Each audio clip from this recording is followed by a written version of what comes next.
Hello. Hello. Yeah. Woo. Friends and family, welcome to my wedding. Oh, You're clapping because after this, it's dinner time, yeah. right?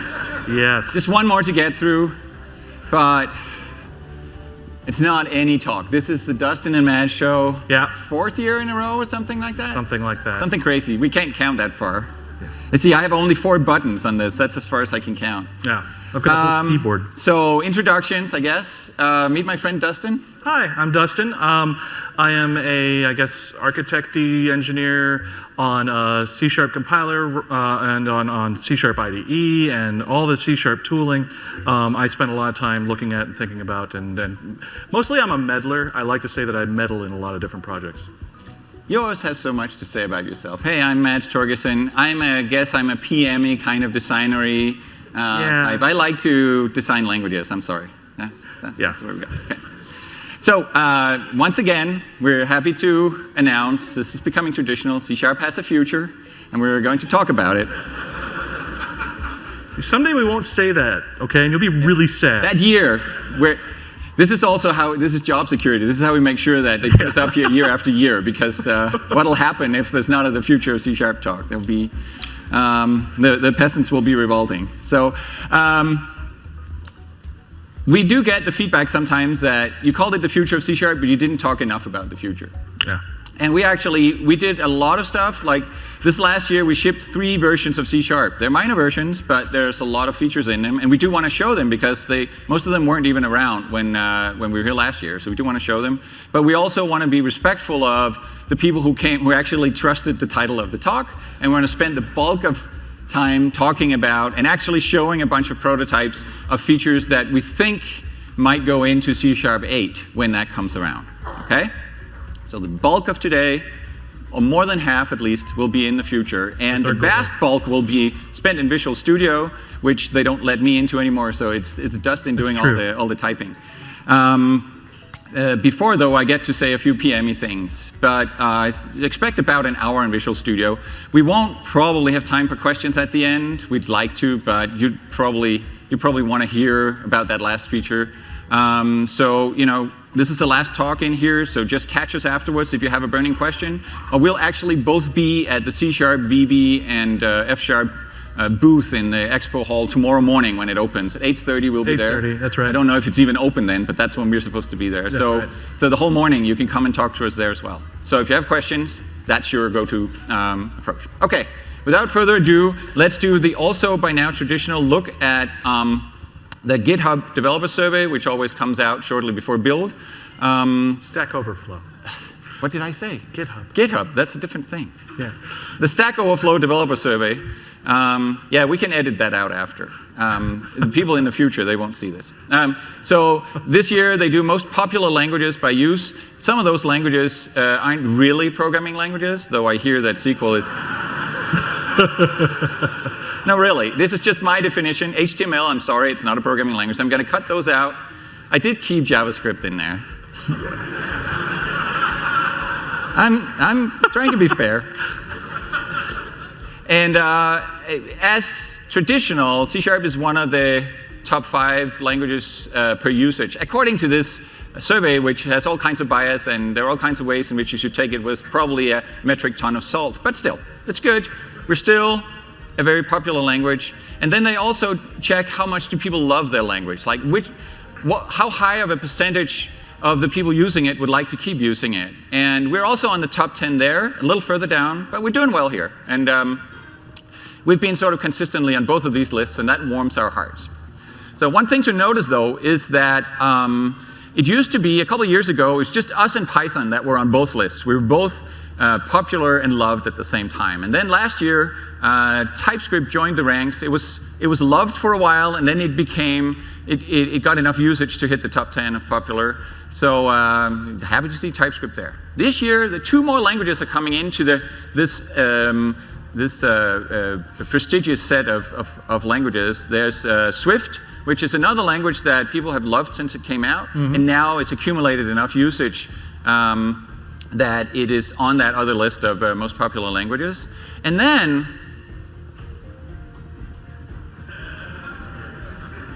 JavaScript. And so we think a lot about why are we here? Why are we on this list? Why do people like C#? And we have this theory that it's because we keep the language modern, we keep it fresh, we actually are willing to evolve it. So professional developers will rather have more new features to learn, but then have more productivity and more expressiveness and features that are more apt to deal with today's problems, rather than have a language that's simple but doesn't really fit the world anymore. So we are happy to aggressively evolve C#. We've always done that. And I think that more and more languages are also doing that. If you look at JavaScript, you can write large bulks of code now that actually look nice, because you have really accomplished people working on JavaScript and evolving it rapidly and putting features in to take the horrible away. We can't take it away, but give you alternatives to the horrible. And so I think it's interesting, but it's sort of confirming that the strategy we're on, we can't always be the only ones doing this, but the strategy that we're on to actually keep giving you the features that you need, going with pushing the state of the art of programming languages and also going with new scenarios, that's a strategy that we should stick to. And so if you go look at the strategy that we published about a year ago, I have it here almost verbatim. It really summarizes that, and we're going to stick to this fiercely. We will keep growing C# to meet evolving needs. We will innovate aggressively, so come up with new things in order to address these new scenarios while trying to stay true to the spirit of the language at all times. Given that C# is used for many, many different things, the developer base is insanely diverse. We will prefer improvements that benefit most or all developers instead of focusing in on a particular scenario or a particular layer of the stack or whatever, particular platform even.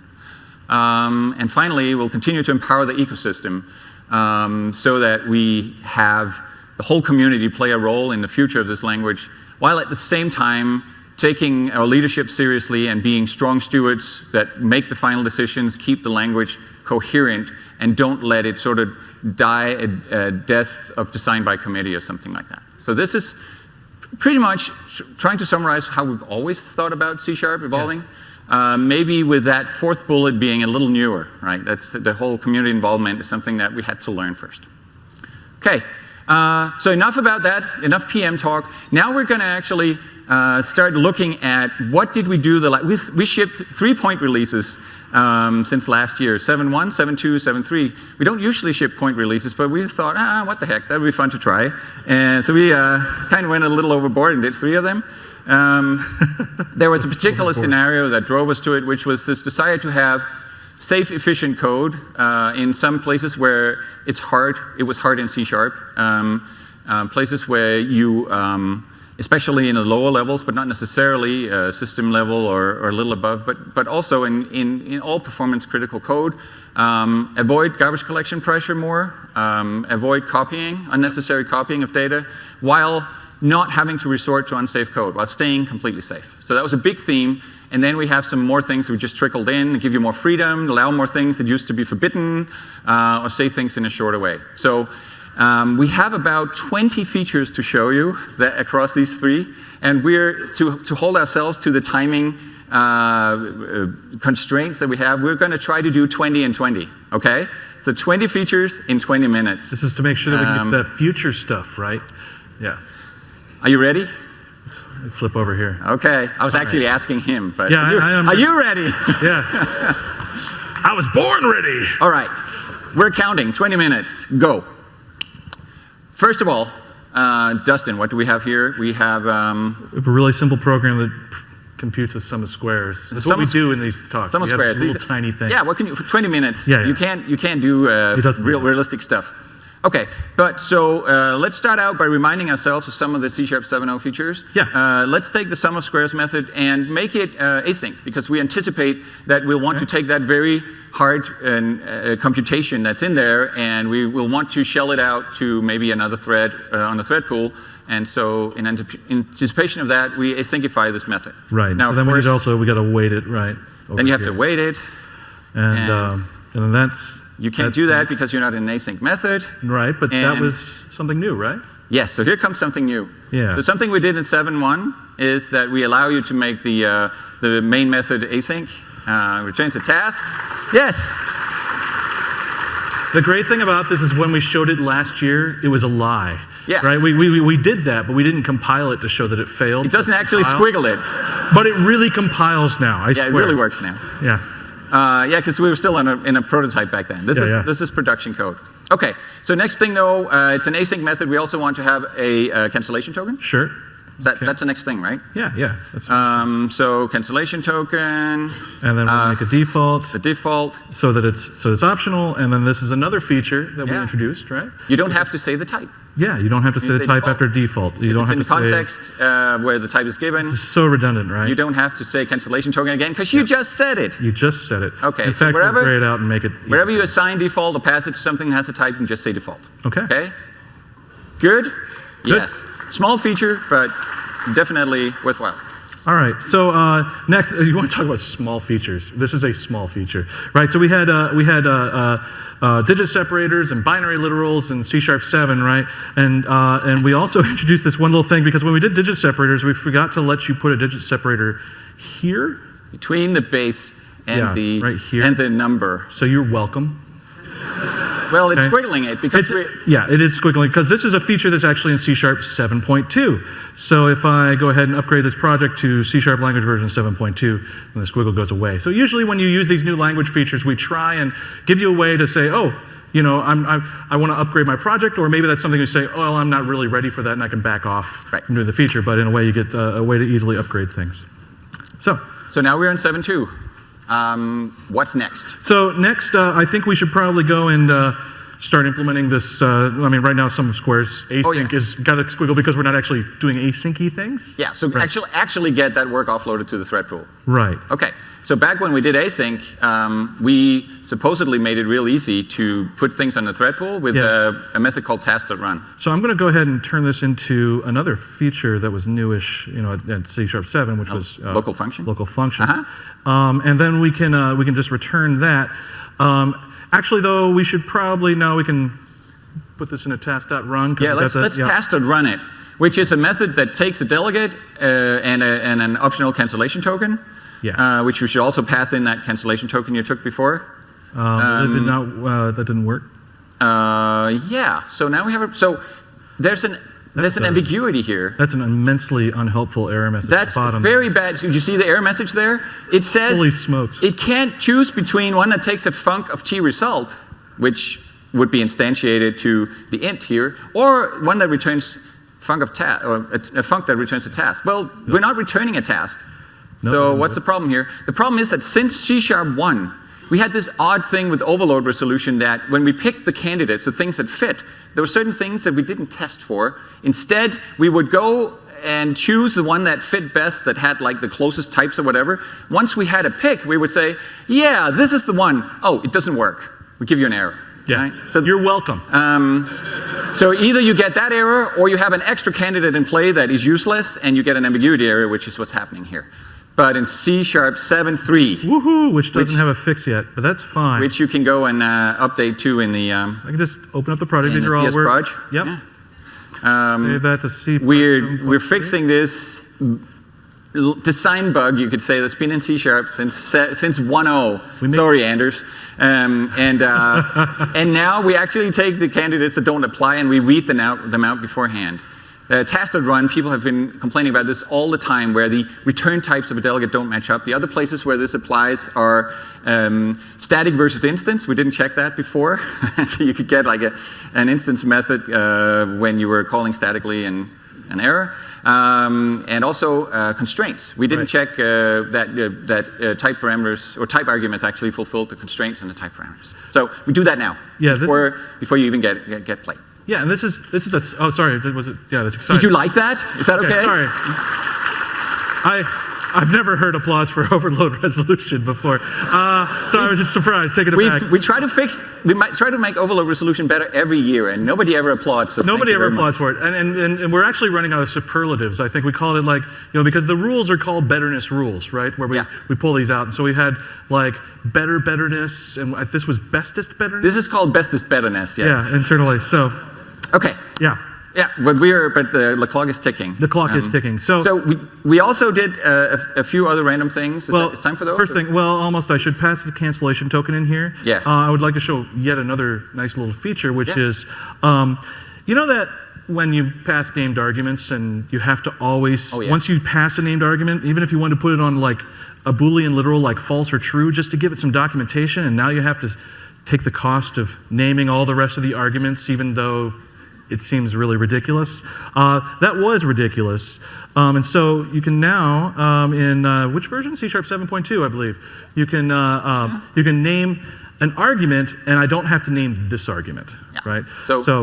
So if you have an argument that you kind of want to call out which parameter it's going to, or you actually do it for overload resolution purposes to disambiguate, you can now do that. So that's kind of small. Yeah, this is what it used to be. This is what you can do now. Yeah. So you're welcome. Okay. All right.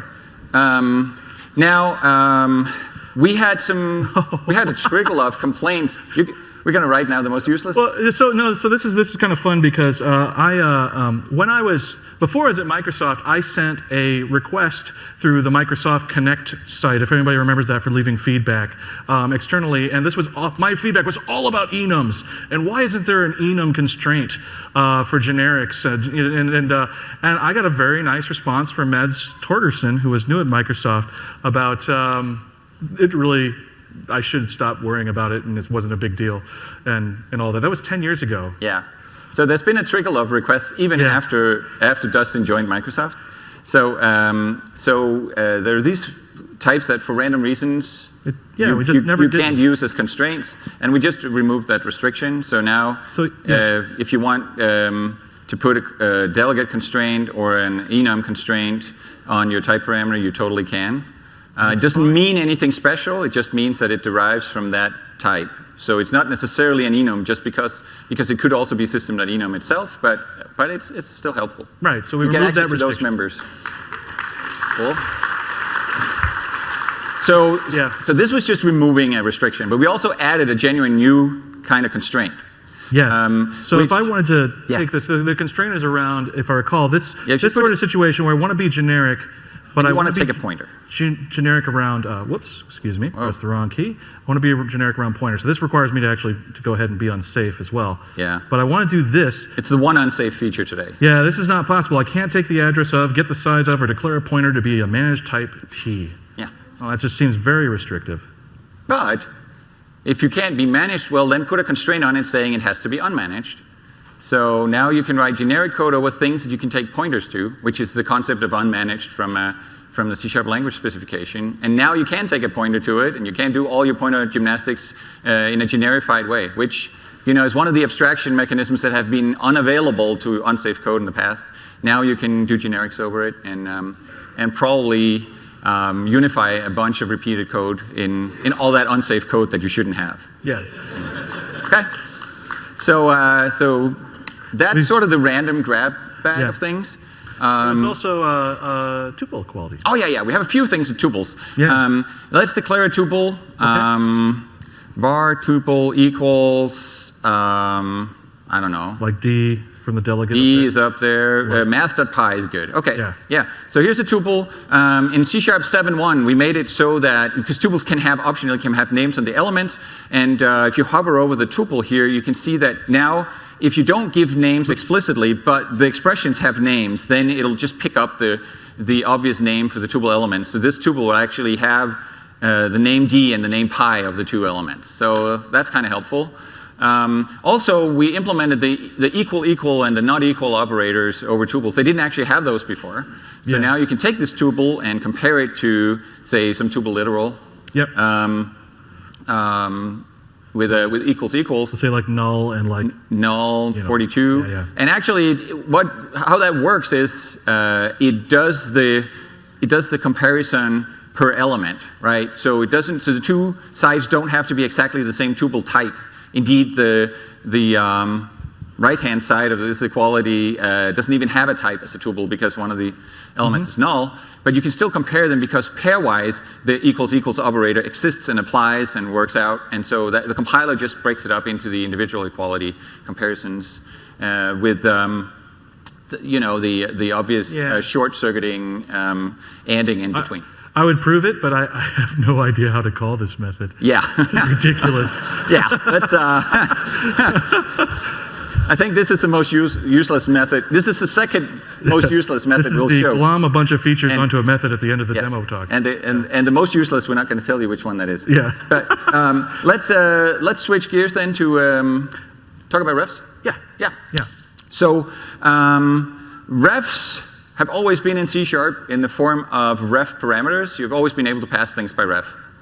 And so here's an example of a little method called or_maybe that takes two parameters, mutates them, and then returns one of them. Yeah, they're not actually, but it's not, so I can run this, and it's printing out A, B, and C, and that's what it gets. You get 1 and 10 and of course, it passes things by value. So X and Y are copied across, or A and B are copied across to X and Y. And but you can use ref parameters and have been able to since C# 1.0. And then you're actually passing not the contents of the variable, but the variable itself. I have to update that. So that now that you have to acknowledge when you call that you're doing this, because this allows the callee to modify the variable that you passed in, right? So you're giving it the keys to the kingdom, so to speak. You're giving it access to something of yours. Right. So since it modifies A now, when I run it, you'll see A too, right? So it actually so the mutations work back to the original variable. So that's old stuff.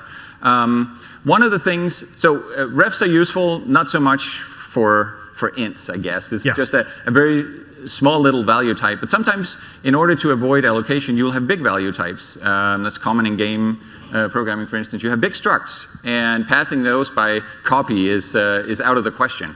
But you have them as structs because you don't want to allocate, and so refs are really important there. And we're gonna really do things with refs now. The first thing we're going to do is that you were never able to in C# to declare to make an extension method that takes ref as its this parameter. Well, that's bizarre. Why would we do that? Well, you want to do it because you want to you want to allow the extension method to mutate the struct itself, not some copy of it that you then throw out, right? So like a typical extension method now, this call site is still legal. I can still call it as a static method, but then I can also now you can call it off of A itself. Call it on A as an extension. Yeah. And now it mutates A itself. Right. So that wasn't possible before. Right. That's kind of useful. In fact, it does. In fact, I'm going to compile them. It does exactly the same thing. Yes. So. Yeah. Nothing changed there. Let's see the next thing.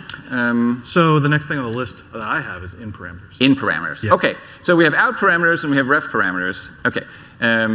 Out parameters are like ref parameters, except that the callee is obligated to mutate to assign something into the parameter. Okay. Now we're adding in parameters, which is sort of the opposite, in that the receiver is obligated not to mutate the parameters. So it's a sort of a read-only ref, if you will. So if we change the declaration of y to an in parameter, it's still by ref, but it can no longer mutate it. You get a squiggle under the y minus minus there because it's no longer allowed. And so this gives you a way to pass things by ref, which is efficient, but you don't have to worry about that thing you were calling mucking up your own struct. Okay? So you get the efficiency without the risk. Yes, and we also broke the call site. Yes, and so now the call site can't say ref anymore. It has to say it has to say in. But now actually because in is safe and it's sort of like passing by value but more efficient since you don't have any risk to opt into, you can actually optionally omit the in keyword and just do it like a normal value call. Right. And when you do that, you can even you can even pass a value, not a variable. And then the compiler will create a local variable under the hood for you that contains that value and pass that variable by ref to the. There's so much by ref happening here. It's a lot of referee. All ref. Yeah. So so that's the ref on the parameter side. Right. And so we can also do ref on the return side, right? Yes. So in C# 7.0 we added ref returns as well. So you can actually return a ref. There's two refs on that. Yeah. So now you're returning a variable, not a value. You can see that the call site is still valid because it returns a variable, but we're immediately reading the value out and copying it into the int variable C. Unpack it down there. But we can actually take the ref to the thing that comes back, and we can oh yeah, you have to return by ref there. Yeah. Yep. So in the call side, you can now put ref on the call. Yep. And then you can declare your local variable as a ref local. Right, and as you were saying, sorry, I kind of jumped ahead, but the copying, right? If you don't want to copy, you can put ref on the call side. Exactly. And pass that on through, and then this also has to be declared. Again, this is more of an efficiency booster if the references weren't actually twice as big as the ints that we were copying around. But I'm not really use your sure, imagination here. I'm not really sure how any of this works. I just see that if you pepper ref throughout your code, it's supposedly more efficient. I hope we do a better job than that at explaining this. So now that you have that, though, now you can assign into C, which is now an alias for the variable that was returned, which was an alias for X. So now when you mutate C, which was A, passed to the receiver. So really, C and A are the same thing now. The same variable. You mutate one, so I can run it, and I can prove it to you. Yeah. So very exciting. So you can do things that are very confusing. Okay. Now, if I don't want to be so confused, let's actually try and take the X parameter and also make it an in parameter instead of a ref parameter. Okay. That's a thing now, right? I think that's a thing. Okay. And now, of course, we can't mutate X anymore either in there, but more interestingly, we can't pass it by ref because we just promised that it was an in parameter. We weren't going to mutate it, but by returning it as a ref, we're letting somebody else mutate it, which is breaking our promise, except if you're a lawyer, but we're doing languages. But you can return ref read only, and that's where you pass something back to your caller, but saying but you can't mutate it. Sorry. That's awesome. But you get to look at it. Keyword with R at the beginning. That's awesome. Okay. So now we don't get to assign it into a ref local anymore, because if we did, then you could mutate it, and we actually do mutate it. You have to make the local ref read only as well. So you can see we're kind of pushing this read onlyness through. And now, finally, that mutation that we were trying to avoid all the way back through this whole call chain, now that becomes illegal and gets a squiggle. Yeah. And so you can see how the whole system actually protects the whole read-onlyness. Is it really protected? Because A and C still point to the same thing. So if I rename this to A, you can assign to A, and then I'm still assigning to C. And you can, sure. But that's because you have write access to A, and that's fine. A is your variable, but the method didn't know that it was. You didn't know that it was the A coming back. Yeah. So. Okay, so we can also reassign these things, right? That's new. Yes. So the ref. So this is all 7.2 stuff, except that the ref locals can also be reassigned. So we can actually change our minds about what variable C points to, and we can create a D, and we can assign that by ref into C, and now C points to D instead of to A. Except it's not allowed because it's a C# 7.3 feature. So let me go ahead. Yeah. So you have to update to 7.3. Yeah. This is brand new, and occasionally useful. And now, they don't point to the same variable at all. I still assign to A, but C is now pointing at this other local D. Yeah. And So if I change D, that would affect C. And I don't want to get too much into this, but we do a whole lot of static checking to make sure that we don't bleed out references to things that don't exist anymore. So the ref is never dangling. Yeah. And so there's a lot of compile analysis that goes into that. Yeah. So for example, here I get an error because the scope of D is within this block, but C is just greater, and that would bleed out. So we have all sorts of escape analysis and things happening to under the hood to make that work. Good. All right. So on to span. You want to do span? Okay. Isn't that? There's ref conditionals if you like. Yeah, it's weird. Yeah, it's weird. It's already weird. They're already a little weirded out. I can feel that. They're like, guys, come on. Let's skip the weird and go to the outright crazy. All right. If you were in here the last talk, they talked about Signal R and Kestrel, very, very efficient frameworks at the bottom of the stack that are implemented in C#. Mm-hmm. And how they do that is through all this ref stuff that you saw now. So it's not just academic, it's really being used. And also through a new type that's called span of T. Yes. I think the best way to introduce it is to, if you go and look at an array, here we create an array, we initialize it, and we print it out. If you look at that array, it actually now has a new extension method on it. Yep. which is called as_span. And that returns the array as a span. So what is a span? A span is like a window onto an existing chunk of memory. Like, for instance, the chunk of memory that an array represents. A contiguous span of variables of the same type. Okay? So that's what an array is pretty much. So a span is a window onto that. It doesn't have its own memory, but it's pointing to somebody else's memory. So now we have that, and if you we'll go ahead and so run now the span is just has the same elements as the array. Yeah. Even actually, if you create the span before you initialize the array, yes, by moving that line up a bit, you can see you still and you write out the elements of the span. You can see it still has the initialized elements because it's actually looking at the array, not a copy of it. Okay, so it's a representation of some memory that it's actually very much like a ref, except it's for multiple variables, not a single variable. It's for like an array of variables, essentially. Okay? So we can also slice these things, which is probably one of the more interesting things. It's kind of cute to have a span that's exactly the array, but really when I want a window, I want to look at a piece. Often I want to look at a piece of an array, right? Or a piece of a span, right? Some particular range within that. And so I call it splice, which was foolish because that's not what it is. No. And it's a span that's a slice. It's kind of sure. a slice. We'll say that.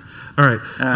And I can iterate over that. Now I've got just the pieces of it, starting at index 3 with a length of 5. Right. And that, again, is even, so again, it's a window onto a part of the array now. But you saw we still only initialize the array after, but it still looks onto those same elements. There's no copying going on. So it's an important way of representing memory and working with chunks of memory without copying, which is great for low-level stuff. And we can even change the initialization here. So instead of initializing it through the array, we can initialize through the span because the indexer is writable. Yeah, it's actually, if I, the indexer is really funny. Yeah, it's actually. We laugh at these things, Yeah. Oh, that's a funny indexer, Yeah, it's silly. Pretty much saves the week. But it's actually a ref return as well. So when you get it, you're actually getting a ref to the thing that was inside the span at that index. And so when I assign into it, I'm assigning right into that the particular array, so there's no copying going on. Yeah, the crazy thing is that even though you can both read and write through the indexer, it doesn't actually have a getter and a setter. Yeah. It has a ref getter, gives you a variable back, and then you can read or write that variable. It actually points straight into the array. That field in the array, that element in the array, this variable here, I can read from it and I can write from it through the ref that I get back from the index. Indeed, I could take the indexer, return, and ref assign it to a ref local. It all comes together. Like these features I just show you, they work well with span. Yeah. So again, no copying. Of course, we can do, the one thing about span, well, the one thing here is that because we're assigning into it, that might be a concern. I might want to have a read-only window, right? A read-only view on this. Yes, so just as we did with the refs, we wanted the read-only refs. You also have a read-only span, which a span can be viewed as a read-only span, and then it's a protected window. It's like a closed window, right? You can't reach through because the glass is there. You can't reach through and change things. You can only see them. You can see them change, but you can't do anything about it through a read-only span. Right, so I can no longer assign into it. Yes. So I have to go back to the original array that the span is pointing to and assign in there. Okay. So, but using span just for arrays is kind of a little lackluster. It is kind of weird. I think it really comes into play is that span can represent other kinds of memory. It's a great interrupt type, for instance, to represent unmanaged memory, some buffer that you get from interrupt with unmanaged code, for instance. Mm-hmm. It's built for handling that. And also, you can stack allocate a span, actually. So instead of creating the array first and then making a span over it, which does a heap allocation of an object that will get garbage collected sometime in the future, we can actually create the span itself. This is one of my favorite things because I'm using directly on the stack. I'm using right here. Those 10 elements, they will sit right here in our stack frame. They'll just get allocated out of the stack frame that you're in right now. And you can do exactly the same thing. So I can pass it on to other methods and work on this. And when I return out, then that. The beautiful thing here is that I'm using the keyword stack alloc, and I did not make this unsafe. Yeah. Right. This is perfectly safe.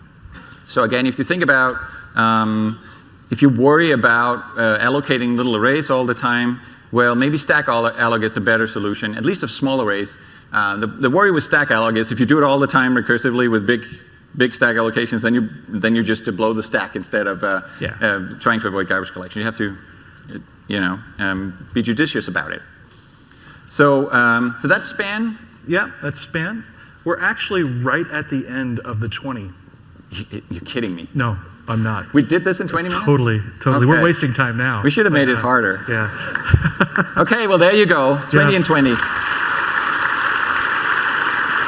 right. Huh. Well, this was all fun, because this was Visual Studio 15.7, Visual Studio 2017 15.7 that we shipped yesterday. Yes. And I'm in this little folder called Demos. I'm going to go up a folder, and here's a folder called Future Demos, which should be tantalizing. And these folders all represent different possible instances of Visual Studio with different prototypes in them. So yeah, there's a lot of potential points of failure. Right. Okay? And that's okay.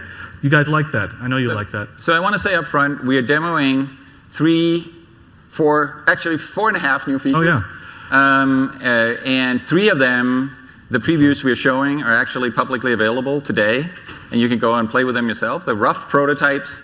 They're not like your usual release candidate quality, but we'd love for you to do it and give us feedback on how well these actually work on your existing code bases, if you're willing to turn them onto your existing code bases, and help us get this right. Because we have time before C# 8 ships, and we want to get these features right. Right. And we want to show Nullable first, right? Yes. So let's start with one that we actually showed last year as well, Nullable reference types. Which nullable reference types, aren't they already nullable? Well, we'll get to that. But the idea here is, for those of you who haven't seen it yet, it's probably many of you, the idea is that, so essentially, popularity contest here. How many people in here love null reference exceptions? It's just your favorite thing to have happen. That's very few. There's always one somewhere. Luckily, I can't really see you because of the light. There's always one who goes like, I just wanted to attract attention to myself. But it doesn't seem like, okay. But null reference exceptions really suck because it's a problem in your code that it's hard to know about before it happens, right? And it happens, so the problem, the original bug is probably somewhere else in your code, right? You put a null somewhere you weren't supposed to. Later, you dereference it in a place where you didn't expect a null, and boom, who's to blame? You were. No, I'm sorry. The language designer is to blame. That's right. Our fault. We're sorry. So I'll make it up to you now, and I'm going to solve that problem. We're going to deal with null reference exception, at least most of them, at compile time, at design time now. Okay, so that's a feature for that, which will tell you when your code is being unruly around nulls. The only problem with that is that we would want it to be useful, so we're going to actually have it give you diagnostics on existing code, which is something we've never done before because that's a breaking change, right? You get errors you didn't used to, breaks your build, you get angry. Okay, so this has to be behind a flag, and there's an opt-in for using the enforcement of this feature. Well, there will be. Today, the preview. Actually, the preview doesn't have the opt-in is installing the preview. But there will be. But when C# 8 rolls around, you get this if you choose to. It'll probably be off by default on existing projects and on by default on new projects or something like that. Okay. So here's some, if you look at the code up there, looks completely benign, right? We're creating a person, Miguel de Casa, then we get this, we call a method called get length of middle name, and we get the length of we take his middle name and we get the length of it and return it. Looks kind of all right, like no particular line stands out as troublesome, and there aren't that many lines of code. No. But of course, if you run it, boom, you have a null reference exception. That's right? awesome. Oh, wow, Miguel didn't have a middle name. Oops. It was null. He doesn't have a middle name. What's that? He doesn't have a middle name. He doesn't. He really doesn't. He really doesn't. I asked him. That's why I use him, because I remember to ask him. So what to do? We actually have the feature on here, and you don't see any squiggles. But let's go and look at the person class that is sort of the core culprit here. Yeah, there's just one hint in the scroll bar. There's a little warning. Yeah, there's a little warning there. Yeah. What does that warning say? It says non-nullable property middle name is uninitialized. Yes. So here's the thing. The first thing to know about this feature is that it sort of changes the philosophy about what a reference type is. And it says the reference types, as you know them, they are no longer supposed to have null in them. Sorry. We're banning null from string, from person, from object, from all your reference types. And we're going to tell you if you somehow put a null in there or leave a null in there. Like it says we're not initializing middle name, which is string, which is now considered not nullable. But if we go and initialize it to null, anyway, because we know better. We're going to get a different warning saying, hey, you're not supposed to assign null to a non-nullable reference type. So we redefined the existing reference types to be not null. And that solves the problem as long as you're willing to never, well, don't applaud yet. Because there's a lot of people going, there's a lot of people in here going like, well, I sometimes actually really like using null. Am I not supposed to anymore? Yes, null is fine. But you have to say when you want to use null. You have to express your intent. And so middle name is supposed to sometimes be null. Not everybody has a middle name. So let's go and say that. And the way you do that is not surprising if you know about nullable value types. You put a question mark on it, on the type. And now you said, and this is why the feature is called nullable reference types. It's because there's a new syntax in town to opt into nullability. And now it's null. Now it can be null. And we initialized it to null. So we set in our public interface, this thing can be null. And look what now happens in the code that's consuming it.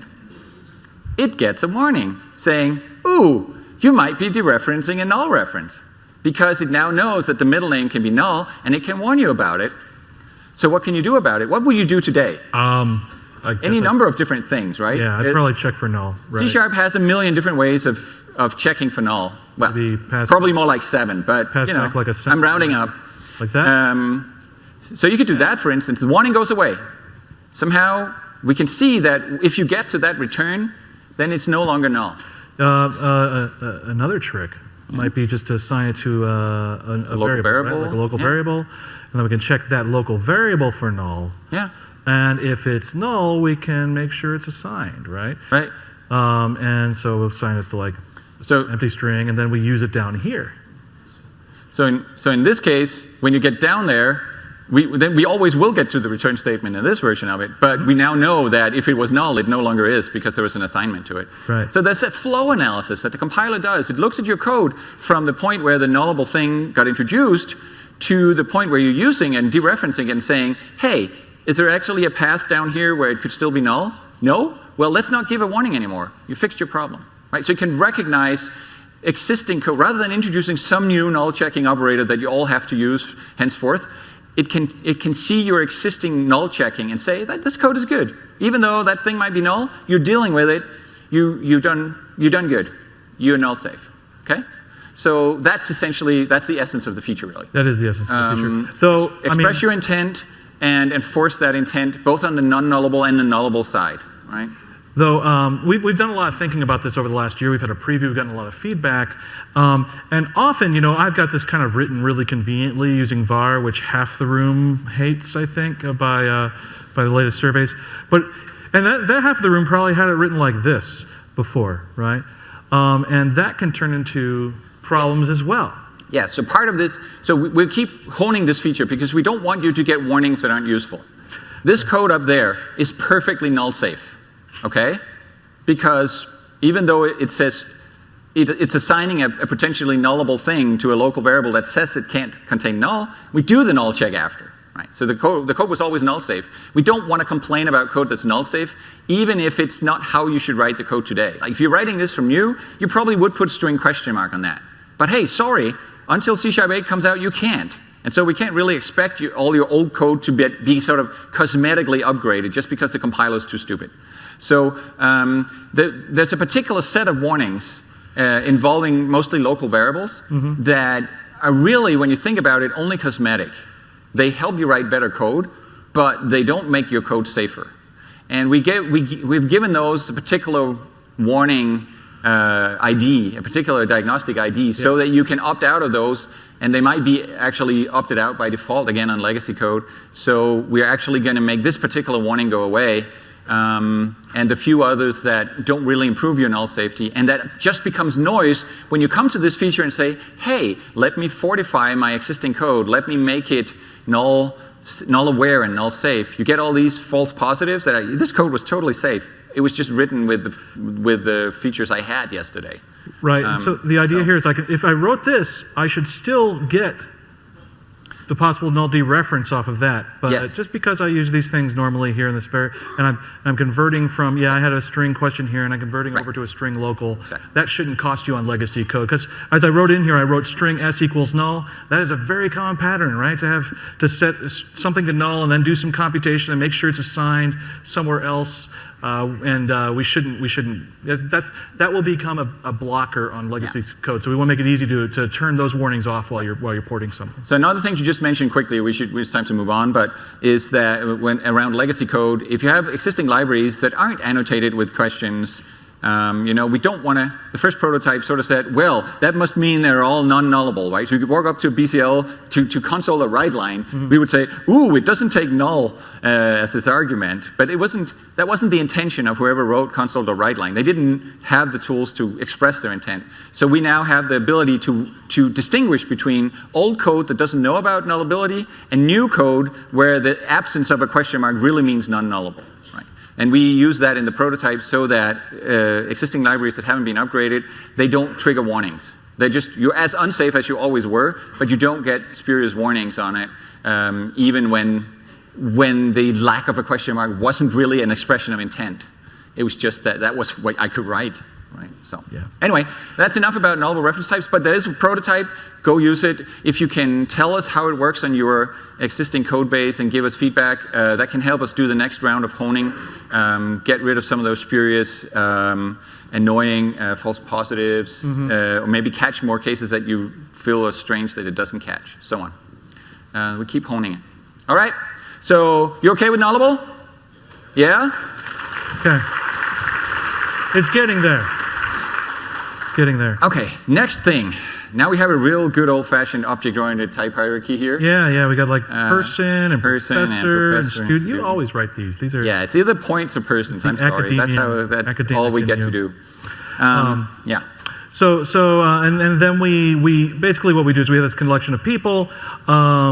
I guess I'm in there. And we then loop over them and we print to the console something about that person, whether they're a professor, a student, or just a normal person like myself. And we use some of the C# 7.0 pattern matching and a switch statement with the pattern matching on the cases. Right. So one of the things is that the switch statement is, oh my God, it's so 60s, right? It's like probably the most. What is this, Fortran, Matt? Come on. No, I'm just kidding. It's Koenig and Ritchie, first edition. It's just been around for a long time, 60 years or something. And you know what? It's a little heavy. It's a little long in the tooth.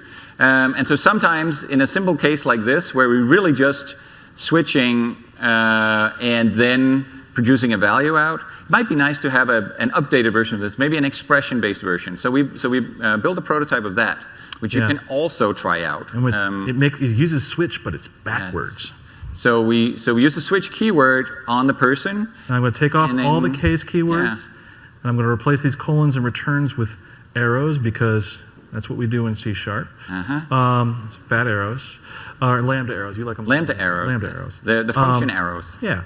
And so I'll just do all of those here. I'm going to put commas because this is now an expression. Semicolons would be bad. Yeah, so it's a little work to do. It's a little different, but we think it reads better that way. It doesn't actually have the default keyword. Instead, you can, and you don't use that either. This will eventually be a glorious. But the discard works fine for the catch-all case here.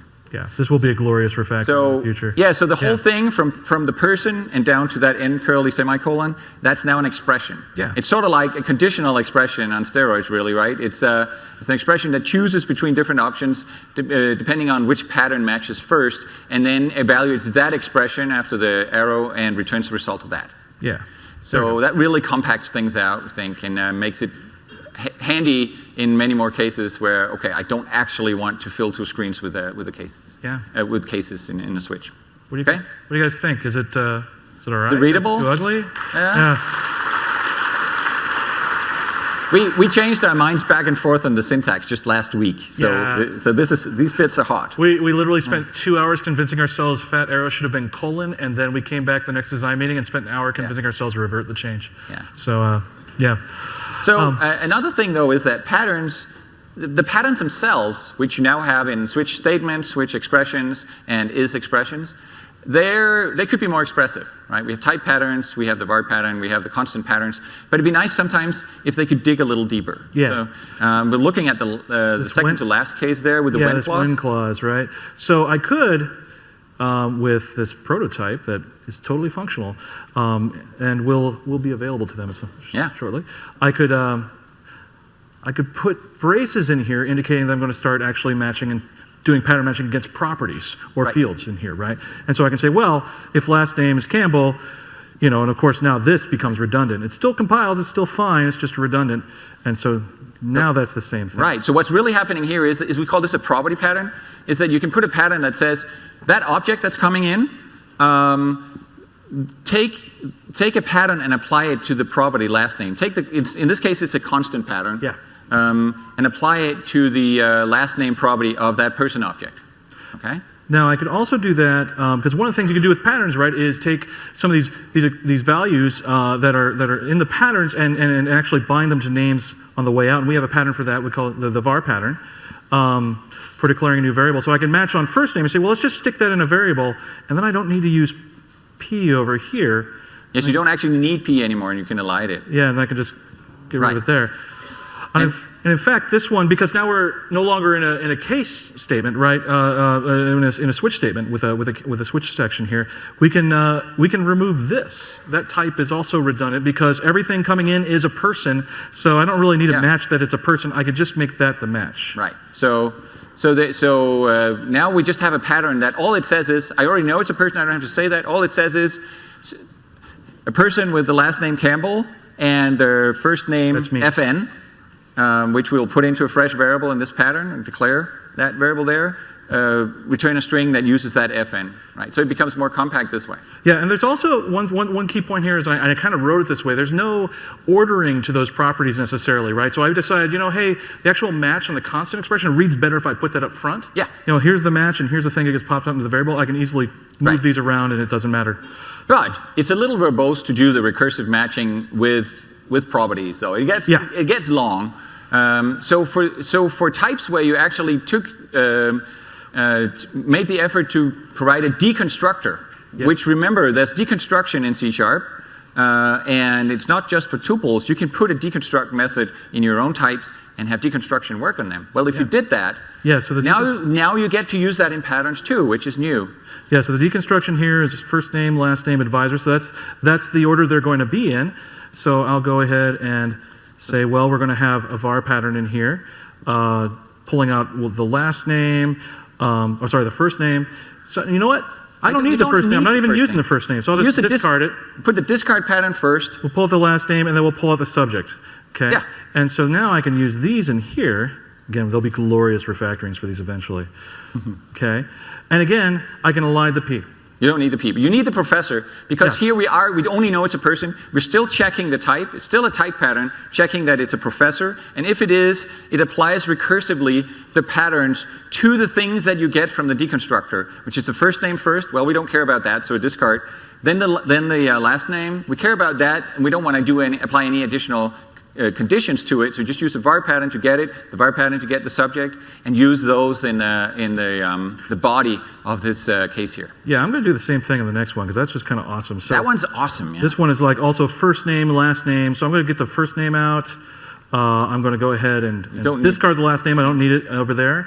I do need the advisor, so I'll go get ahead. The advisors. I can pull that out, too, and so then we can use these here. And well, this I want to just do that, right? Yeah. And now I can elide these guys, and that's beautiful. Fine, but there's actually we're still dotting.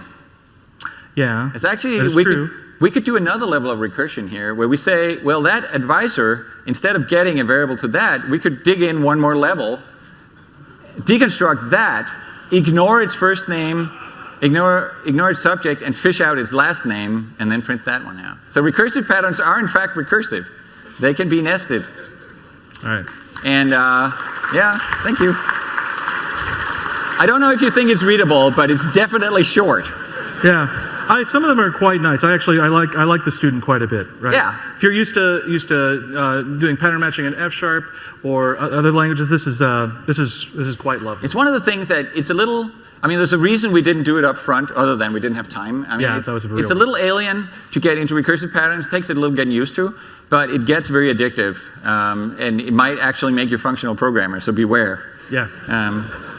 All right. Anyway, there's patterns. These are sort of the main features we're thinking about for patterns in C# 8. There might be a few more, but this is sort of the main bulk of it.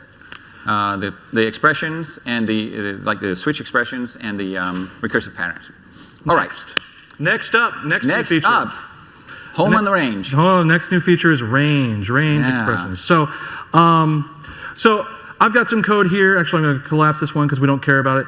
It's printing a string.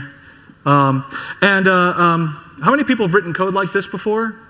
Like, all I want to do is check and see if it's got double quotes and then remove the double quotes. Anybody write that ever in their lives? Yeah. Yeah, that's like You're 4 all people who wrote that lying before. that aren't raising your hands. The rest are Everybody just writes lying. code like this.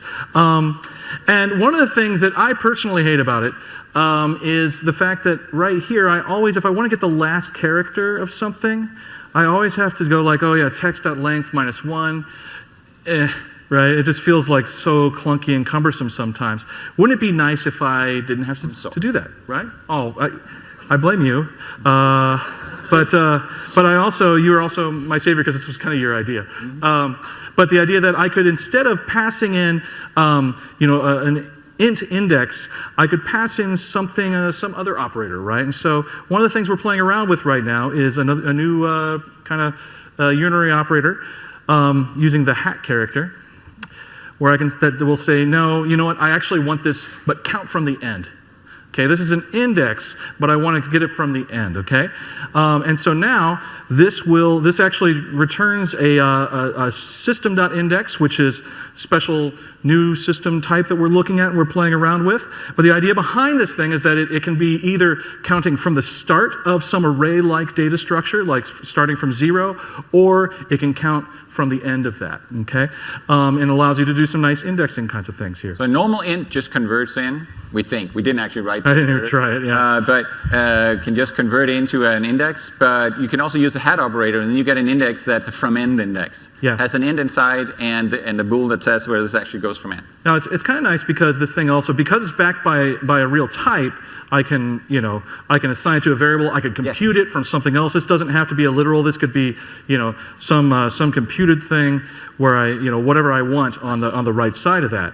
So I can do all sorts of things to kind of figure out how I want to say I want to get to the index into that Because array. it's a type, it's not tied to the indexing either. Yeah. You can have indexes that you use for other things, which you often do in method calls. For instance, substring. Substring, yeah, right down here. So when I run this program, it should strip the quotes, right? Go ahead and do that. Oops. Oh. It didn't. Yeah. What's wrong? Because there's an off by 1 error. Because when I strip quotes, this is not -1, but I want -2. Oh, that's that really is kind of horrible. What would be really great if I could write that same index here.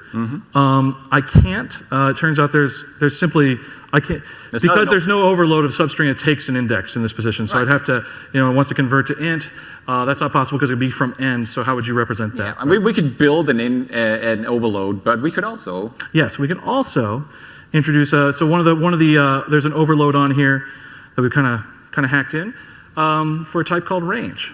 Okay, and range can look exactly like that. Okay.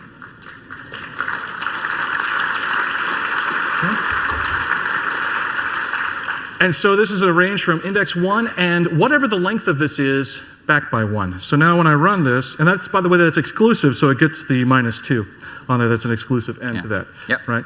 And so that addresses that. Now, of course, substring's nice, and there should be an overload here, but where these also become very powerful if you want to use them in indexes, right? And so that'll produce the same thing. Now you essentially have a slicing syntax here, a substring syntax. Yeah. So that's kind of the heart of ranges, though. I mean, we're playing with text. Where this really starts to shine is in arrays. As we're talking about slices and arrays and spans, it really they really work quite well with spans themselves. So this is the same code that you guys saw earlier as we were doing the span demo, or at least the start of that code. It's not hard to imagine if if in fact I have this on the machine where I can say array and I could get back a slice like that. Now the difference between this and this span slicing method is span slice takes a start and a length. This takes a start and an end. So it should return kind of the middle, like starting at index 4, it should return 4 more elements. This is, again, it's end exclusive. So 8 is not included in that range as an index. Which is consistent and natural with how you index into arrays already being 0-based. So if I run that, you'll see that, and I can go to the slice and run it again. You see just those 4. It gets the exclusive range from 4 to 8 there. Now, it does become a problem, though, when you want to say, like, oh, I just want to go from, say, index 4, and I just want the whole rest of the array. Right. You could say hat 0, I guess. I could say hat 0. That looks very fishy. No, you could do it. You could do it. But even better, I could just leave that off. Yeah. Right? And say just slice all the way to the end, and just give me everything to the end of the array. Likewise, I can put that 8 back in if I want it from all the way from the start, which in this case is going to be 0, but it might be something that's some other data structure that's different, and I could just have it up there and it just goes all the way up to 8. Or I could just leave them both off. And you get the whole thing. I know this looks funny. Yeah, so you might say, okay, why would I want to slice the whole thing, right? I've got the whole thing already, right? But one of the places that we foresee this being very useful is in multidimensional data structures. Like, for instance, if you're doing deep machine learning, you'll be working with tensor types that are multidimensional arrays. And sometimes you want to slice many dimensions, and it's really awkward to say 0, ... hat 0 on all the ones that you want to leave intact. The ... is kind of a nice abbreviation for that. So we feel like those abbreviations are intuitive. That's also what users of Python tell us, because it's a little stolen from there. Yeah, it was stolen. It's actually 100% stolen, right?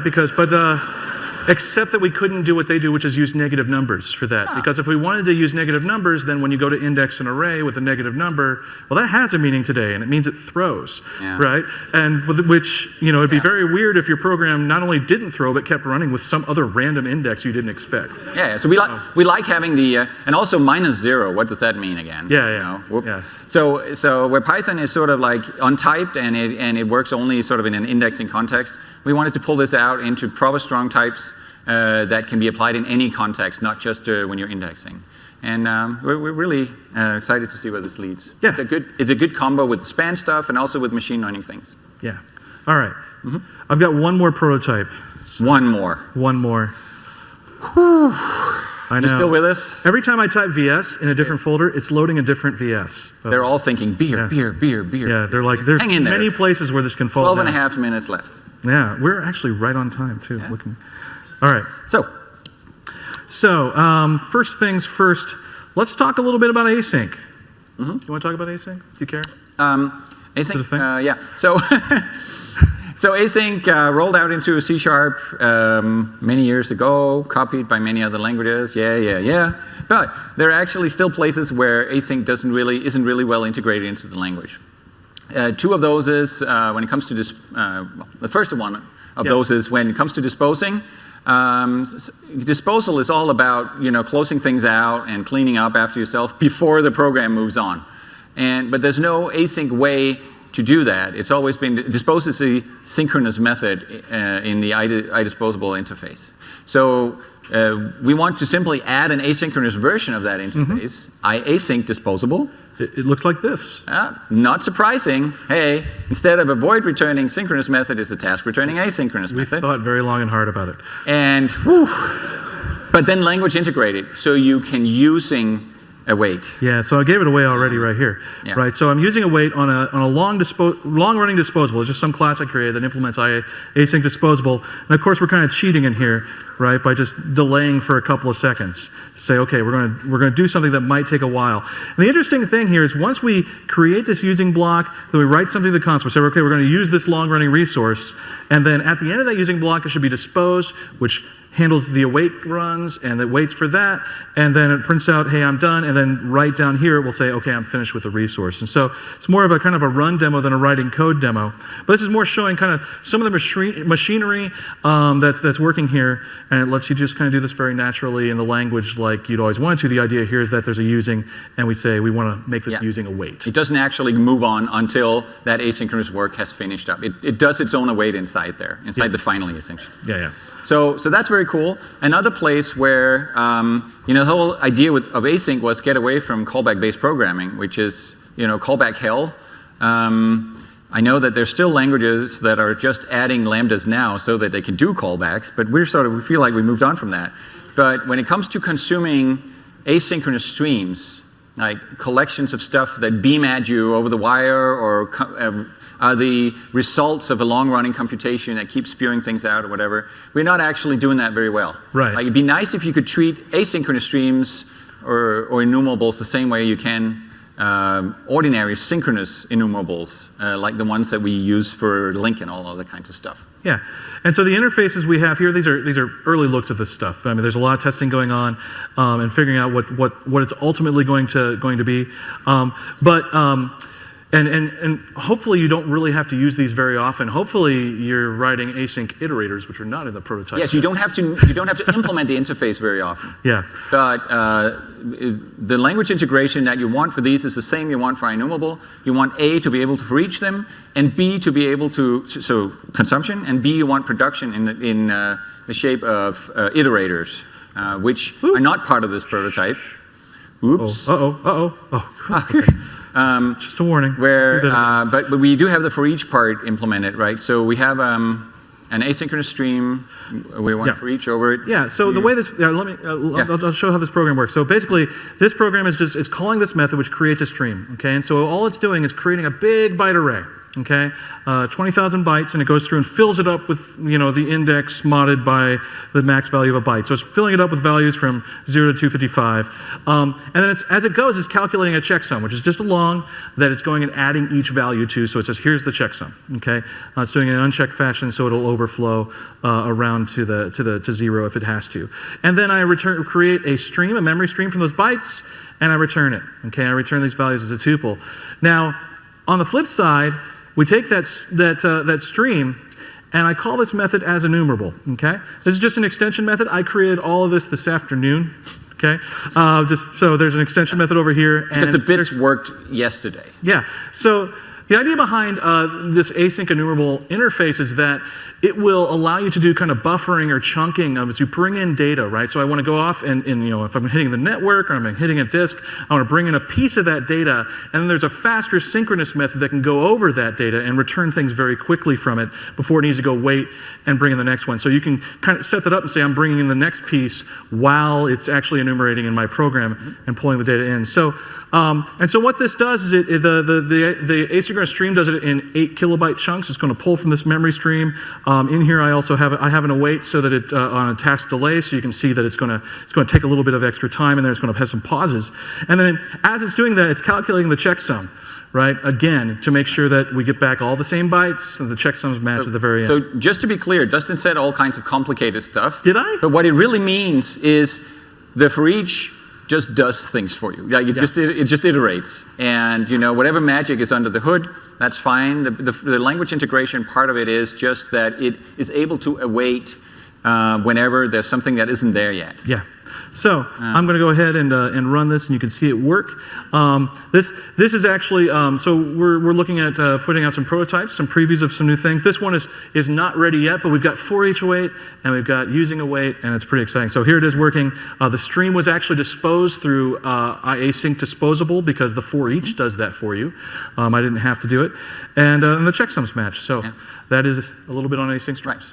So that's sort of the hardest bits. You can't get those. All the other features we showed are in publicly available prototypes. So I think we'll go back to slides. Yeah. Talk about a few more features that we don't have prototypes for yet, at least that we can share, but that are also likely candidates for things we will do in C#8.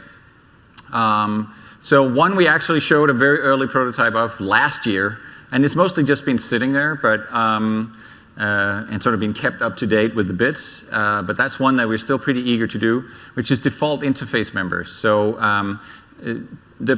this is an existing, this is some interface that's being implemented by a class. And now, as the owner of that interface, I'm like, I really wish that it had another member. Okay? But if you evolve an interface, if you put another member in it, well, then you're breaking all the existing implementers. That's why you see a lot of iLogger 2s out there, right? Yeah. And yeah. So people just abandon their interface, and it's a mess. So we want to allow you to add new members to your interface as long as you provide a backup implementation for all the people who didn't know about it when they implemented the interface, or who just think that's a perfectly great implementation, they'll just keep that. So you can put an actual method body on a method in an interface now. That's what we call a default interface member implementation. So here I'm adding another overload of log, and I'm just giving a default implementation. So console logger is fine, even though the code might never have been touched since. It might not have been compiled since like 3 years ago. Doesn't matter. It's going to work. So there's some runtime work here for that to work without recompilation. That's an interesting twist to this feature, by the way, which is that we need to change the runtime for it. So we haven't done that in a long time, since generics pretty much. And the interesting challenges are not so much, well, we can work with the runtime, we can change it, but it's like, how do we roll that out and make sure, how do you know that everybody has it and so on. So it's a little bit of a challenge there, but we'll work on that. Of course, you could also, if you choose, you can also actually implement both of those interface methods, and then the default implementation just doesn't do anything. So we think that's a useful little addition. It's a little weird for some people to see actual code inside of an interface. There's some pushback on that, but I think that it's worth the price in order to get freedom to evolve interfaces as you think of more things they should be able to do. Yeah. Okay, so that's one. There was a single smattering of clapping. Okay, yeah. Okay, thank you. You think so too, some of you at least, or you're just very friendly.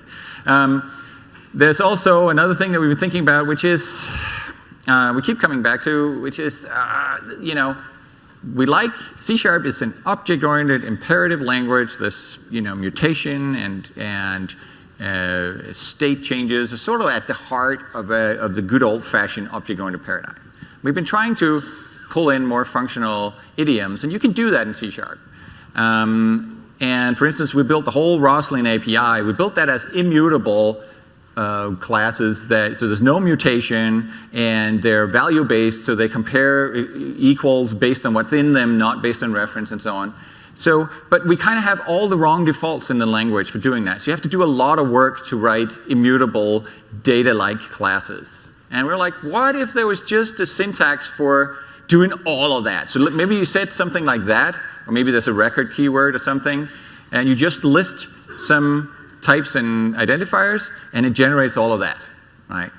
That might be kind of cool. Like, it generates properties that are immutable by default. It generates a constructor. It generates a deconstructor. It generates equality implementations and hash code.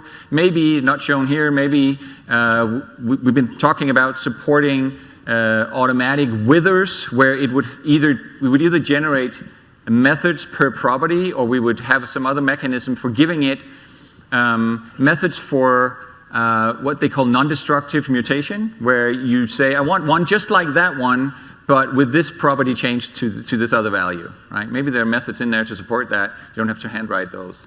So this would sort of be like flip all the defaults and do the opposite thing. And then maybe you can give it a body to adjust what happens in there and add additional members and so on. So that's another thing we're thinking about. But thank you. There are a few more things on the docket, and you should go to the C# Lang repo under the .NET organization in GitHub. This points specifically to the wiki, because that links to the two landing pages for the two prototypes. I said we had 3 features, but 2 of them are actually in the same prototype. So there's one for Nullable, which reflects one branch in our code tree currently, and there's another one for the ranges and what was the other one? The pattern matching features. They're merged together into one. You can go, there are installation instructions, and rapidly growing known issues lists and everything. So if you're courageous, please go and try this and give us feedback. Yeah. We really, really appreciate that. And it really, like we did it for Nullable. The other one is new, but for Nullable, it came out in November the first time. It really, really helped us shape it. Like we did lots of changes because of the feedback we got. Please, please, please do. This is how the features become great. Yeah, so, and to be clear, that Nullable preview that's here today, that one is an update to that. So if you've used the Nullable preview, there's a brand new one, and some of the things like we showed here today where you can turn off a particular set of warnings for porting code is helpful. And for the C# 7, 1, 2, 3 features, check the docs. 7.3 isn't quite up yet, I think, but the rest of them are there. 7.3 will come soon. So please enjoy. Thank you very much, and thanks for coming. Thanks, guys.